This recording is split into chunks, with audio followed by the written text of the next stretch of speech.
সোনামুড়ায় DYFI এর এবার প্রতিবাদ বিক্ষোভ মিছিলের আয়োজন করা হয়েছে।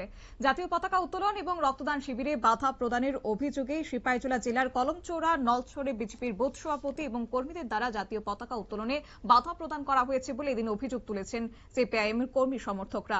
এবং এদিন তারা বাধা দেওয়া পশ্চিম ত্রিপুরা জেলার ডুকলি এলাকায় ডিওয়াইএফআই এর রাজ্য সম্পাদক নবারুণ দেবের বাড়িতে যে রক্তদান শিবিরের আয়োজন করা হয়েছিল সেই আয়োজনে বানচাল করা এবং রক্তদান শিবিরকে বিজেপি কর্মীদের দ্বারা বন্ধ করে দেওয়ার পরিপ্রেক্ষিতে ডিওয়াইএফআই সোনামুড়া বিভাগীয় কমিটির উদ্যোগে এক প্রতিবাদ মিছিল সংগঠিত করা হয় সিপাহীজলা জেলার সোনামুড়া মহকুমাতে।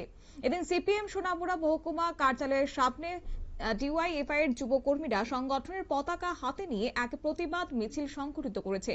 শহরের বিভিন্ন পথ পরিক্রমা করে রবীন্দ্র চৌমুহনীতে এসে শেষ হয় এবং সেখানে সংবাদ মাধ্যমের মুখোমুখি হয়ে ডিওয়াইএফআই সোনামুড়া বিভাগীয় কমিটির সম্পাদক ইন্দ্রজিৎ সাহা বলেন যে রাজ্যে মানুষ রক্তদান শিবির করতে পারছে না, যেখানে দেশের জাতীয় পতাকা উত্তোলন করতে পারছে না, সেখানে কিসের আইনের শাসন রাজ্যে, এমনটাই কিন্তু তিনি অভিযোগ করেছেন। শুনুন কি রয়েছে বিস্তারিত।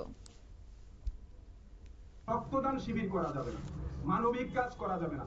স্বাধীনতা দিবসে এই দেশের বীর শহীদদের শ্রদ্ধা জানিয়ে আমাদের ডুকলি বিভাগে আমরা আমাদের ডিওয়াইএফআই ত্রিপুরা রাজ্য সম্পাদক কমরেড নবারুণ দেবের বাড়িতে রক্তদান শিবিরের আয়োজন করা হয়েছিল।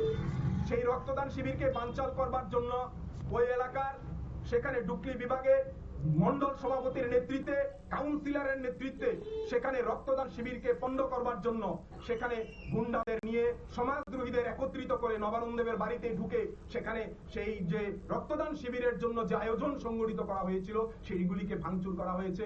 ডেকোরেটরের জন্য যারা কাজ করতে এসেছিল তাদের উপর বেধড়ক মারধর করা হয়েছে যে কেন সেখানে এই রক্তদান শিবিরের ডেকোরেটরের কাজ করার জন্য ডেকোরেটরের পার্টি এসেছে, এর জন্য আক্রমণ সংগঠিত করে রক্তদান শিবিরকে বানচাল করেছে।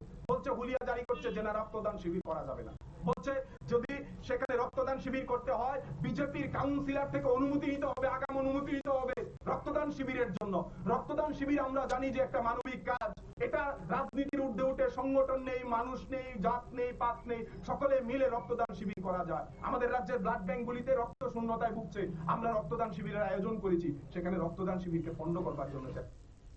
অর্থাৎ এদিন তিনি বলেন যে রাজ্যে মানুষ যদি রক্তদান শিবির করতে না পারে, এমনকি জাতীয় পতাকা উত্তোলন করতে বাধার মুখে পড়েন, তাহলে আইনের শাসন নিয়ে প্রশ্ন উঠবেই। তার অভিযোগ এইভাবে বামপন্থী কর্মী এবং ডিওয়াইএফআই এর আন্দোলনকে থামিয়ে রাখা সম্ভব নয়। তবে অভিযোগ এবং পাল্টা অভিযোগে এখন কিন্তু রাজ্য রাজনীতি যথেষ্ট সরগরম।